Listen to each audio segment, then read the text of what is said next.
سؤال بسأله لنفسي دايما: ايه هي الطريقة المثالية عشان الموظف يترقى ويتدرج في السلم الوظيفي لحد ما يوصل لمناصب قيادية وإدارية تمكنه من تحقيق ذاته وزيادة دخله، وبالتالي يقدر يعيش في مستوى وظيفي كويس يفيد نفسه وشركته ويفيد وطنه؟ وعشان نعرف ايه الطريقة المثالية للتدرج الوظيفي والترقية السليمة الناجحة، تعال نعرف الحدوتة سوا.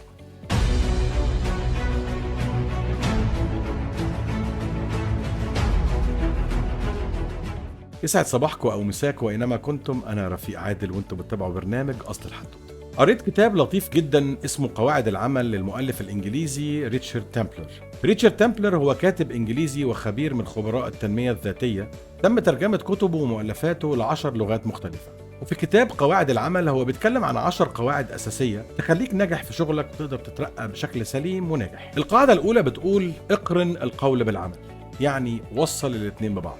والقاعدة الأولى أو قاعدة اقرن القول بالعمل هي بتعتبر حجر الأساس وحجر الزاوية لكل القواعد اللي هنقولها بعدين.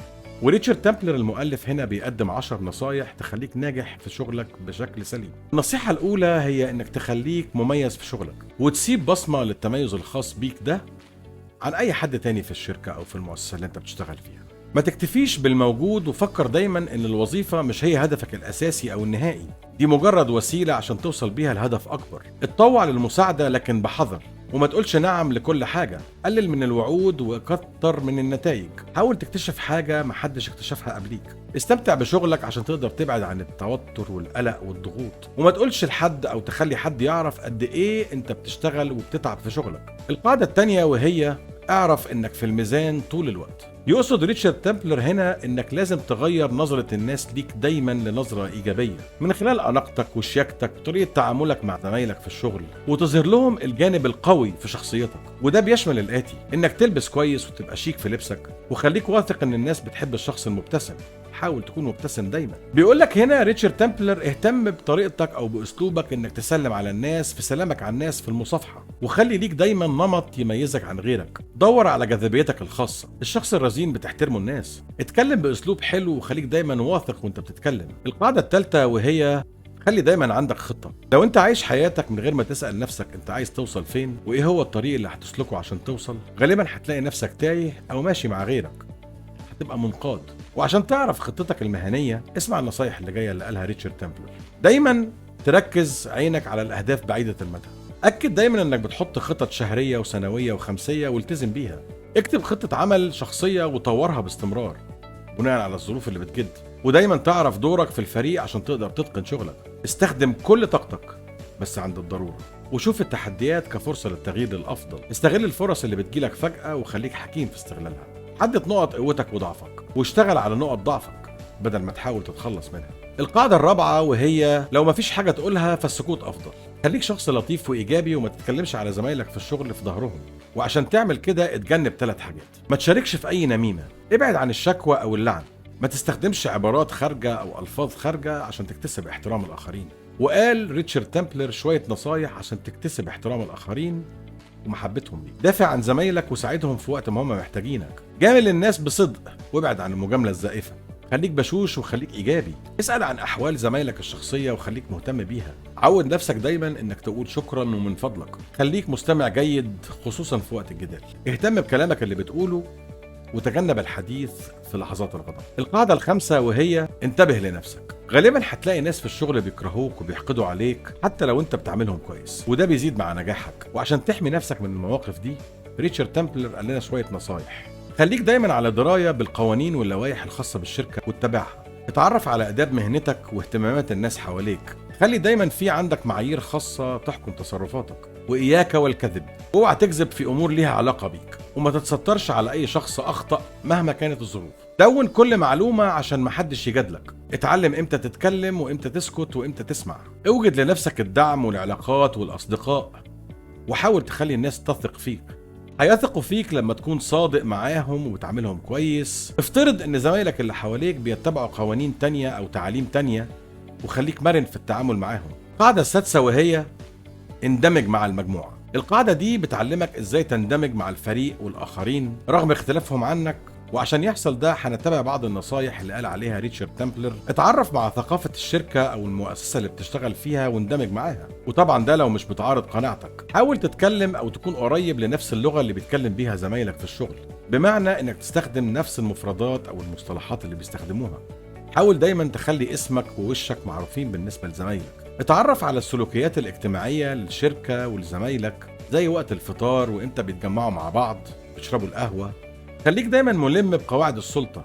لو كان حد بيحل مكان مدير المكتب الخاص بيك لازم تكون عارف كل المعلومات دي. خليك على دراية كاملة بالتدرج الهرمي في الشركة وفي مكتبك. لازم تفهم عقلية القطيع وتندمج معاها بما لا يخالف مبادئك، وخليك دايما الشخص الظاهر أو البارز بينهم. القاعدة السابعة وهي تقدم خطوة للأمام، والقاعدة دي بتعلمنا ازاي نتقمص دور المنصب اللي احنا بنرجو ان احنا نترقى ليه، والممارسات المعينة في الشركة اللي تخليك تقدر توصل للمنصب ده. شوف المدراء بيلبسوا ايه واضف الى هندامك حاجة جديدة خاصة بيك انت. طور طريقة كلامك وخليها تقارب طريقة الناس اللي بتتكلم بيها في المناصب العليا اللي هم المدراء. اتعلم كل يوم حاجة جديدة تقدر توصلك لهدفك. فكر زي رؤسائك في الشغل مش كأحد الموظفين العاديين. اتكلم عن قضايا ومشاكل الشركة، ولما يتطبق أي إجراء جديد ابحث عن تأثيره على أحد العملاء، على الموظفين، على داخل الشركة، خارج الشركة. ودايما اتكلم بصيغة نحن مش أنا. اقضي وقت كبير مع أصحاب المناصب أو المدراء في الشركة لكن بدون ما تتدخل في شؤون لا تعنيك. خلي عندك ثقة في نفسك واقنع اللي حواليك إنك أكتر واحد أهل للمنصب ده. استعد للخطوة الجاية وفكر هتعمل ايه بعد تحقيق اهدافك. القاعدة الثامنة وهي كن دبلوماسيا. المؤلف ريتشارد تامبلر بيقول ان الناس اللي عندهم سلاسة بيتنقلوا في المناصب وبيترقوا بشكل اسرع عشان هم دبلوماسيين. كونك شخص دبلوماسي معناها انك منهي للخلافات مش بتبدأها، بتدور على الحلول وبتخلي اللي حواليك بالطريقة دي بيلجأوا لك للنصيحة في حلول المشاكل، لأنك معروف إنك شخص محايد بيتصرف بموضوعية في كل المواقف. وقال لنا المؤلف شوية نصايح عشان نقدر نبقى دبلوماسيين. دايما اطرح أسئلة وقت الخلاف الشديد من أجل تهدئة الأوضاع. ما تنحسش لأي فريق وخلي عندك رؤية بعيدة المدى. اتجنب دايما استخدام كلمات زي أظن، أشعر، أتخيل، وكلمة في رأيي. حاول دايما تخلق جو من التوافق لما الامور بتتصاعد او الخلاف بيزيد. وادانا شويه نصايح ريتشارد تامبلر عشان نقدر نحاول نسيطر على غضبنا. اترفع عن اي حاجه بتغضبك وشوف الاشياء العليا اللي ذات قيمه. سيب المكان اللي انت فيه وقول لهم انك رافض ومش متقبل الوضع الحالي بهدوء ومن غير صوت عالي، وممكن تعد من 1 ل10 عشان تهدي نفسك. ما تفقدش اعصابك لكن عبر عن استيائك ورفضك للواقع او المشكله اللي حاصله، ومنه يتحس ان انت بترفض الوضع او المشكله مش بترفض شخص معين بعينه. وتعلم ازاي تتعامل مع غضب الاخرين، ولو كان غضبهم مبرر اعتذر بصدق واعترف ان انت غلطت. وتعامل مع رد فعلهم بمرونه حتى لو كان رد فعلهم مبالغ فيه. ولو كان غضبهم خططي عشان يدفعوك تعمل حاجات انت مش عايز تعملها أو عشان يخوفوك مثلا، وقفهم فورا. ولو استمر الشخص في الصياح حاول تحافظ على هدوءك وصمتك وغادر المكان فورا. خليك ثابت وارفض أي نوع من أنواع الإهانة أو التجاوز، وخليك حازم وارسم لنفسك حدود ومعايير محدش يتخطاها أيا كان منصبه وأيا كان شخصه.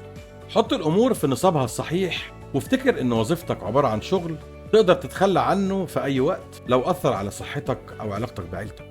القاعدة التاسعة وهي افهم النظام واستفيد منه قدر المستطاع. القاعدة دي بتعلمنا ازاي نقدر نستفيد من النظام السائد في الشركة ونفهمه. ومن النصايح اللي ذكرها المؤلف ريتشارد تامبلر، افهم قواعد المكتب العرفية. اتعلم ازاي تنادي كل شخص، واعرف امتى تتأخر في الشغل وامتى تقدر تمشي بدري. وما تسطوش على متعلقات الشركة او الاخرين.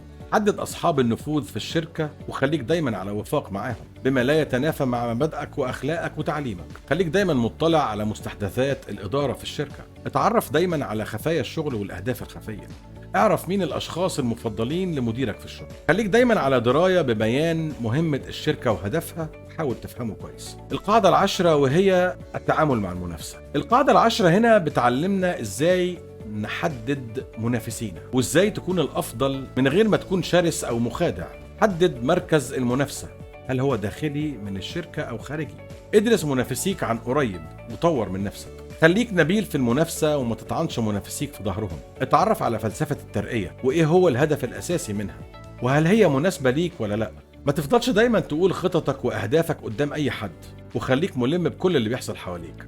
اوعى تمدح حد من زملائك مدح باهت، دايما حاول تستغل اللحظات الحاسمة زي اول يوم ليك في الشغل، التعامل مع ازمة في الشركة، وده لخدمتك انت عشان تكتسب صداقة واستحسان زملائك في الشغل. يا رب اكون قدرت افيدكم بحاجة في مجال الاتش ار والتوظيف من كتاب المؤلف ريتشارد تمبلر قواعد العمل. وما تنساش لو عجبك الفيديو شير لايك وسبسكرايب عشان نقدر نوصل لأكبر عدد من المتابعين. كنت معاكم رفيق عادل في أصل الحدوتة، واستنونا في حواديت جاية كتير. أشوفكم على خير.